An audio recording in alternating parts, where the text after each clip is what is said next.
Welcome to the DNA Talks podcast, where we take on the mission of unlocking the code of your genetics. This season is all about you, upgrading your health, not just on the surface, but down to the root cause. Join us as your clinicians at the DNA Company investigate your DNA and beyond. The intention of this podcast is to enhance your lifestyle by changing what is in your control. This does not substitute the medical advice given by your personal doctor, therapist, and other healthcare professionals. I do want to say the very last issue within irritation is toxicity. Right. And that so many people are carrying around very high levels of heavy metals. And that's something I ignored for a really long time. And when I had my heavy metals tested, I was shocked at how high my mercury was, how high my lead was. So please consider just a really simple urinary test that is provoked. So it's much better than, say, a hair where they shave your head and actually give you hair mineral analysis. I find the provoked urine test where they use something like EDTA to help express those heavy metals is incredibly insightful. And then there's so much we can do to help you get rid of those heavy metals, more vitamin C, more minerals to help bind it and get rid of it, more seaweed, like sodium alginate is really helpful. Maybe that's why the people in Japan have an upper hand between their very high omega-3 menu with all the fish they eat, even for breakfast, and then also having tons of sodium alginate in virtually every meal they have with all that seaweed. And then they've got their 65 trace minerals coming in from seaweed. So they have a lot of advantages that I think we should look to. A study from the Ohio State University recently revealed that about 6 to 7 out of 10 Americans consume diets that promote inflammation, the kinds that we're describing, increasing risk for health issues like cardiovascular disease, cancer, we've been talking about, of course, which the research underscores the need for the dietary interventions that you talk about in the book to reduce inflammation in general and improve public health outcomes overall. We're overwhelmed with triage in this in North America, fueled heavily by what we call the standard American diet, which is by acronym very SAD. It is a SAD, SAD diet. But are there health foods that might actually be problematic for people dealing with inflammation? I mean, we can't just sort of. I just want to speak to the health washing that's helping. Yes. That's very similar to green washing. Health washing is bizarre. Like how many salad dressings, oh my gosh, I ate so much salad. But if you look at the ingredients, not only does it have sugar, but it often has ultra processed omega-6 oils that are promoting inflammation, that's turning on, when we see high omega-6s that are ultra processed, turning on a lot of arachidonic acid, which is directly influencing inflammation.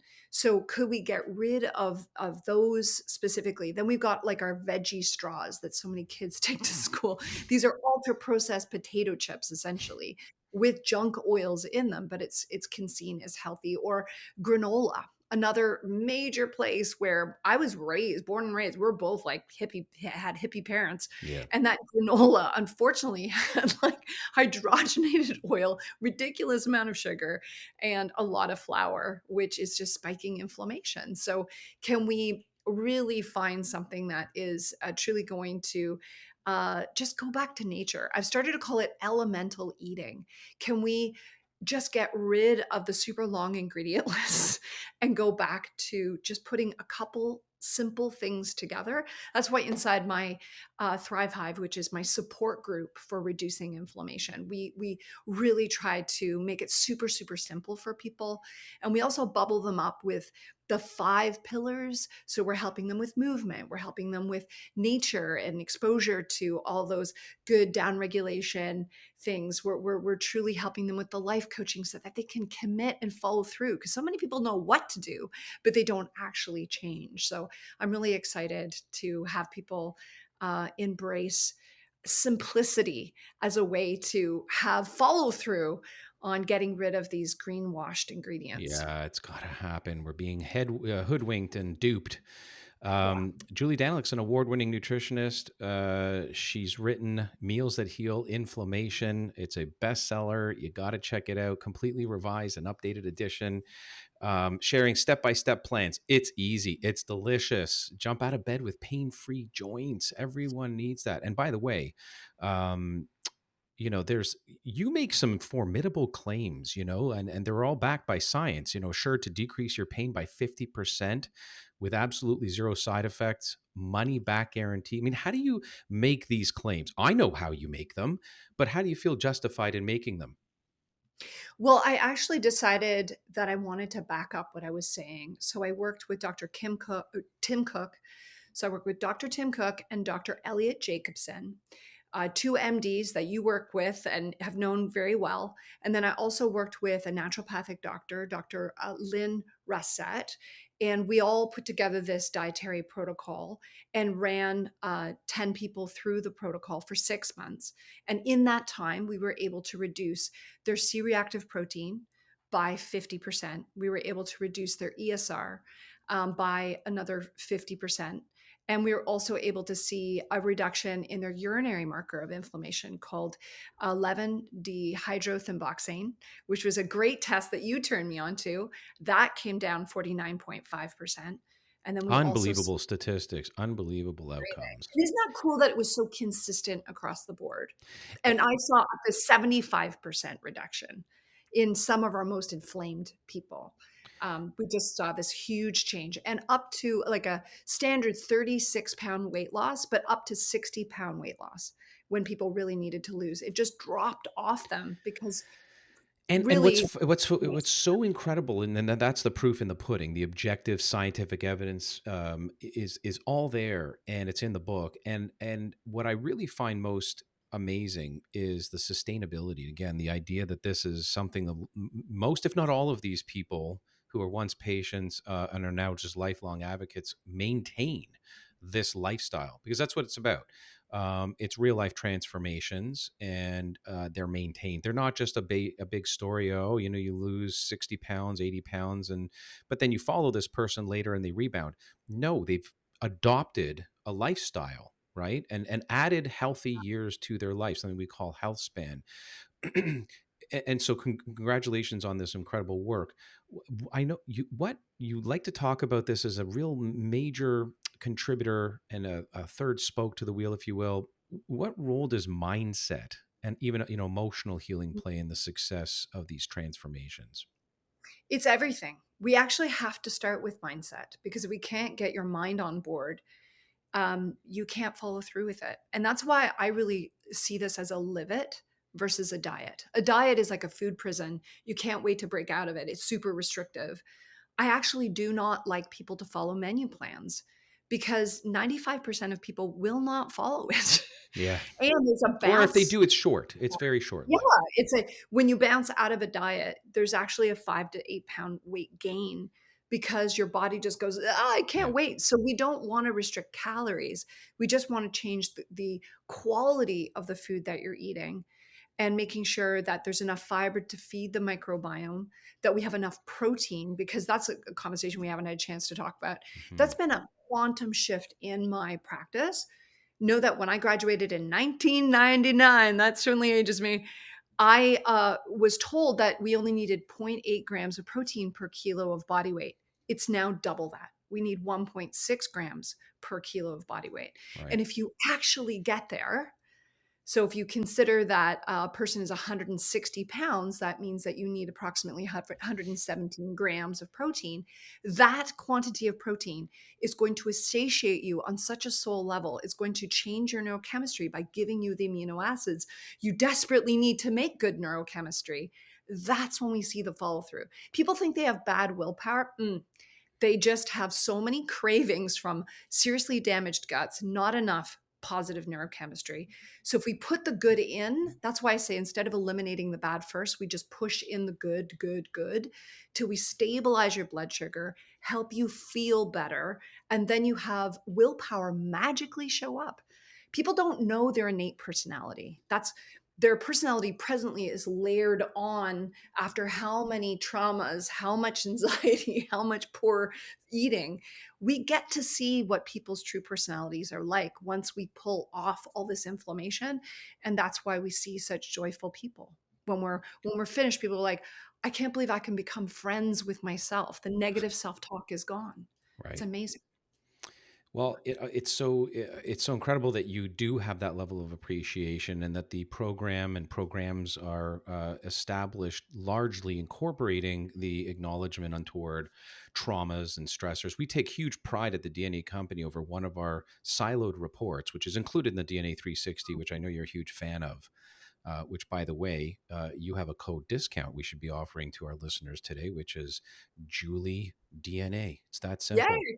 Folks are going to get 10% off their DNA 360 tests, and literally work towards changing the day you die. Get your 360 test and then go over to Julie's. That's at the DNAcompany.com, and then move over to Julie's site, juliedaniluk.com, for the incredible programs that she can implement that will help manage your DNA from a lifestyle and inflammatory perspective. But this siloed report I was referring to is called Executive Function, Mood, and Behavior. There are genes that we can really be enlightened and leverage against, if you will, that dictate our predisposition to stress, anxiety, focus, alertness, attention, concentration, circadian rhythm, sleep wake cycles. When we know these genes, again, can't change your DNA, right? You got the cards mom and dad have dealt. This is the story, including meals that heal inflammation. This is the story about how you play those cards, how you play those cards in this game of life. But once you know and understand, I've never seen a report more powerful than understanding your brain and emotion from a genetic perspective. You get all of a sudden why you might be that mind racing hamster wheel, or why you might have problems falling asleep, or why you might have PTSD, or be more challenged than the average dealing with the trauma. It's literally just once you see that in black and white, you have this aha moment, and you're more likely to just sort of manage it part and parcel to the all the other stuff, right? The meal planning and the foods and the avoidance and so forth. So I encourage people, use the code Julie DNA, get your DNA 360 test. This is all about informing what your protocol is. And also, by the way, I have to just say, there's so much out there. I want to ask you about some fads next. I know we don't have Okay, a lot more time, but fads, whether you give your sort of stamp of approval or not on some of these things. sure. But there's so much out there. And so how do you, there, health is an investment, never an expense. You and I are both, Sure. proud believers of that ethos. However, there's such a caveat here, because by expense, I don't just mean financial. I mean time. I mean resource investment. So how do you know what to do, for crying out loud? That's why we believe informed by genetics is so important, and having the objective markers like you're a keen, clinician about. You want to see that there's evidence in how your clients are actually improving over time.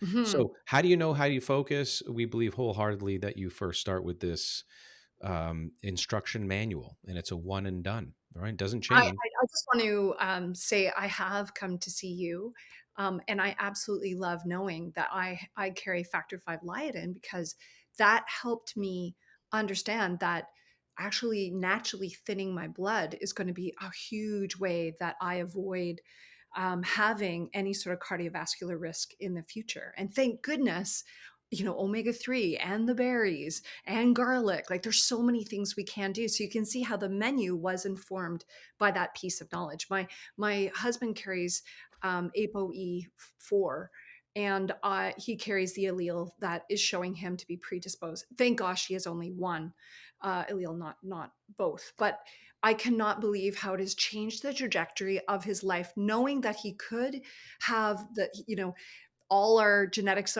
is a loaded gun, and the epigenetics is us firing it with our poor choices. It has changed the trajectory. Like, he saunas now, he doesn't drink the same way. He definitely doses up on things that will help clear out his brain. He prioritizes sleep to get the lymphatic drainage. There's so many things that have changed his life. So thank you for that, because I really see how, one thing I love about testing is I see in my practice all the time, someone's like, "Oh yeah, okay, I'll do it. Yeah, uh-huh." Until it's in black or white. When Mhm. they see it on paper and they see that, "Oh, I'm at a crossroads. And if I make this choice, I'm going to literally put years on my life." It's really powerful. Well, no, I appreciate the positive feedback. I've been a student of yours as you have of mine, and we all have our areas of expertise. But I'll tell you, my life's been changed by you and your. I told you I don't have it up here. It would be too gross to show you. My previous first iteration of Meals That Heal Inflammation has caked on stains on every other page from what my wife and I, put Thank you. together in the kitchen. So thank you for all that. So I was going to ask you about infrared saunas. Oh yeah. They're being marketed as a way to reduce inflammation and detoxify the body. Is Mhm. this a health hack you'd recommend? I would absolutely. We see that people who embrace sauna 3 times a week minimum. But when we're getting up into 4 or 5 times a week, people are literally living. We see a 40% reduction in all cause mortality. That's the kind of numbers that we never see with drugs. We never see. So it's so cut and dry. We turn on these things called heat shock proteins Yeah. that allow us to fold our DNA correctly. So that's what's so exciting is that we reproduce our DNA instead of it having a poor photocopy, because we realize the fifth underlying cause of inflammation that I don't really get to, because it's hard to say whether it was the this or something else. But I just want to say information loss. So information loss on a genetic level is what causes inflammation. So our aging out is so preventable, and I think that's the action of sauna, is getting very hot and also getting very cold can help to preserve the integrity of our DNA. So that's why I am a big fan. And I also do cold exposure, which is amazing for people with poor nervous system regulation, because I Absolutely. noticed I do a hard reset with a cold plunge, and I can't believe how it's helped my nervous system as well. I love it. Turmeric lattes, fan? Ah! Oh, yes, turmeric lattes. Turmeric is incredible. Just be mindful to sort of pulse it up for some people. And I know you're going to speak to this, but turmeric slows down phase one and speeds up phase two of liver detoxification, which is really great for a lot of people, because if you're typically our phase one is running way too fast, because what speeds it up is like alcohol and drugs and a whole bunch of things. So to slow down phase one, it actually syncs up your conveyor belt of toxin removal from the body. So that's why turmeric is so powerful. But I know you're going to speak to the fact that certain people can actually tolerate turmeric. And that brings me to another anti-nutrient conversation. It turns out that one of the great anti-nutrients that is very hard to eliminate with cooking is oxalates. Mm, And this is an area of my practice that I ignored for so long. And once I looked at it and stopped sticking my head in the sand, I have seen miracles in my practice, which is if you have severe redness, a lot of skin conditions, if you have a ton of joint pain, if you have a lot of gut problems, if you have sleeplessness where you wake up constantly in the middle of the night, you have a lot of anxiety, you might actually be dealing with excessive oxalates, because you can only clear about 250 milligrams of oxalates a day. But if you're having too much turmeric or too much chocolate, or too other really high ones are spinach. I know, don't shoot the messenger here. And chia seeds and rhubarb. These are really, really, really high, where yeah. we have 1,000 milligrams a cup. We can end up having a severe problem with clearance, and that's causing a lot of people to have like kidney stones, gut inflammation, joint inflammation, skin inflammation. So just know that that's brand new info that's only in my book. It hasn't been anywhere else, because I've just accepted. I actually was submitting my book and had to, in the 11th hour, put the oxalate info in and strip all the oxalates out of my menu. And Mm-hmm. it took a ton of work in the 11th hour, because I could not ignore anymore that anti-nutrients are real for some people with poor clearance. Yeah, There's my absolutely. This speaks volumes to, we of course only appreciate pathway genomics at the DNA company. We never isolate or single out a single gene. It's all, based on a formidable amount of research and evidence around multitudes of genes, and not just genes like SNPs, single nucleotides, but also copy number variations, which is, to give an illustration of difference, would be like a single letter switch out of your code versus pages and pages of instruction. But appreciating that's how we approach genes, what you're talking about here in context of somebody's detox pathways in phase 1 and phase 2 is appreciating what's called the cytochrome P450. Phase 1. And by the way, CYP1A2 is in there as well as relates to coffee clearance, variations in that gene. But nonetheless, all of those cytochrome P450s, or CYPs that we call them, CYPs, and this actually bleeds over to how you process certain drugs. We also offer PGX or pharmacogenomics testing. So not all drugs are right for, everyone with the same condition either. Of course, it's genetically based, right? So you can define what DNA means what drugs are going to be good, bad for you. But then there are the glutathionization genes, those genes that are responsible for more phase 2 and how you process and clear out. Because, of course, at the end of the day, what we're talking about here, super simplify it, is how do you pee it out, poop it out, sweat it out, and breathe it out? How do you turn stuff from food as well as your environment into something that is water soluble that you can quickly eliminate so that it doesn't fire back and cause inflammation? So I'm happy that you made those modifications because I think they're super important. How about celery juice? Craze has been, for years now, and it continues to persist. What's your take? Is it approval, myth? I mean, I really, here's the thing. Celery is unfortunately quite a sprayed crop. So are you buying organic celery? Because it's like $10 for one celery stalk now, right? So that's the only thing is I'm also really looking at glyphosate, major anti-GMO campaigner, very concerned about the amount of glyphosate sprayed on food.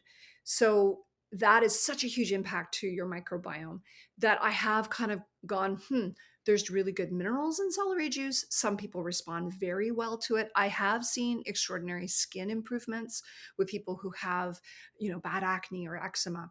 But it is also a good source of oxalates, not super high, but a source of oxalates. Right. So I really think it comes down to a very personal thing. And I'm not one of these like wake up in the morning and have a huge amount of celery juice. Like I know the medical medium is like wake up and have like a 12-ounce glass of celery juice.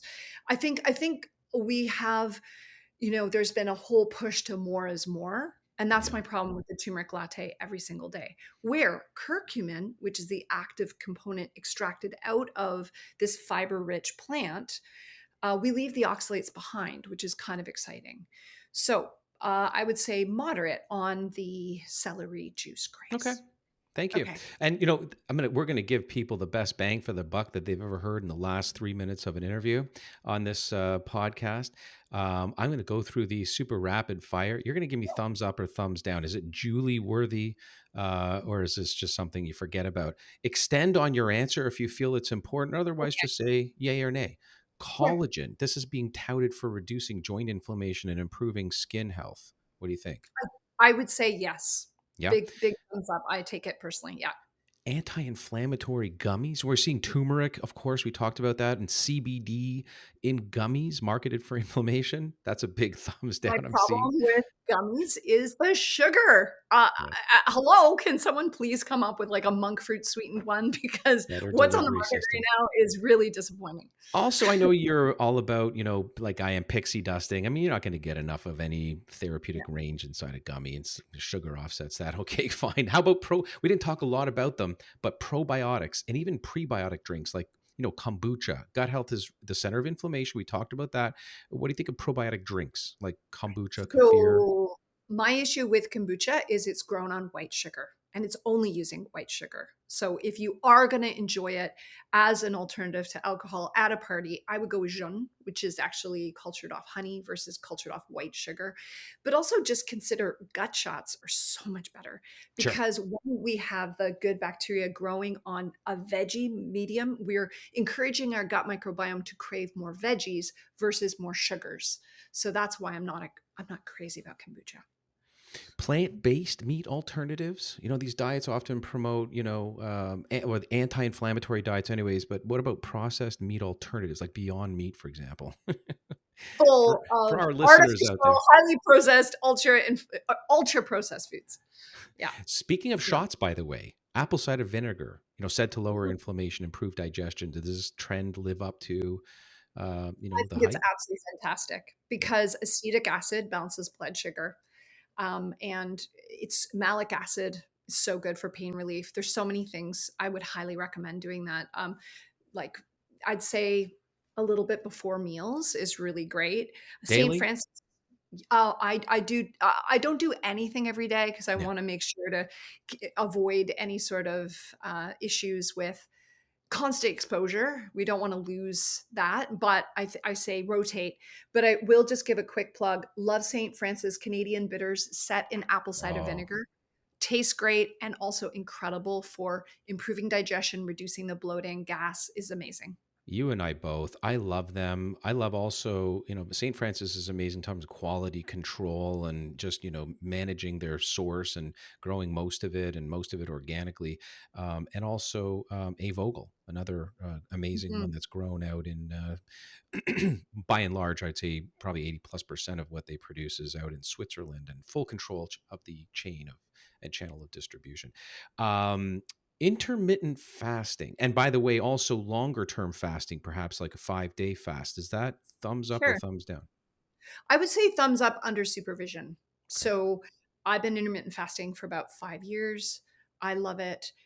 Just don't go too severe. And please, women with a thyroid condition, please don't intermittent fast first thing in the morning. Please break your fast early. Totally great to get rid of the nighttime feedings because melatonin trumps insulin sensitivity. So please try to stop eating at night, but during the day, really feed. Don't live on just coffee and butter first thing in the Yes. I morning. love it. Alkaline water. And this is marketed as a cure all, of course, which is just silly, but including inflammation. Is there science behind that or is that just expensive I can't hydration? find any. I can't find any hard science like peer reviewed that hasn't been, fed by the industry that actually makes it. So please do consider grounded spring water. So Yeah. water coming out of it's structured naturally. It is so good for you. It's the minerals that we desperately need. That is my absolute favorite. Is How deep about well charcoal water. drinks? Mm.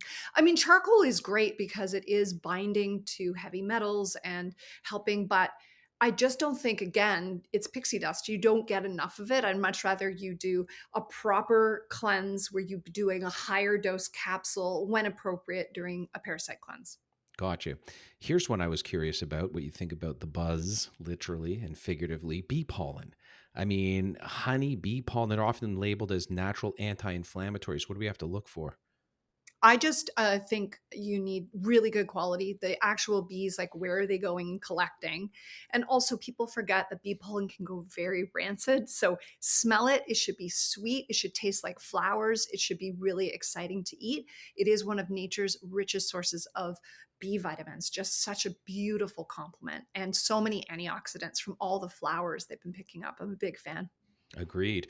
And last but not least, something that, is sort of, it can go both ways. You can ingest it in some degree, some of them, and then some of them you get exposed and breathe in. But essential oils like Mm. frankincense, are these effective or are we just enjoying the aroma?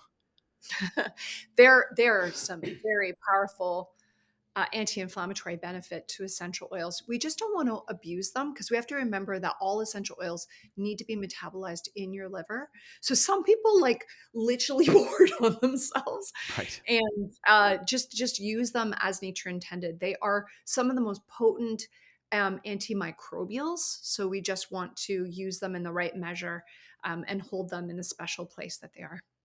Wow, Julie, what an incredible conversation. You've given us so many actionable tips and powerful insights to take control of inflammation, the underpinning of all disease, and actually really transform our health forever. Really, it's not anything I would say is short of that promise. So for everyone listening, thank you for joining us.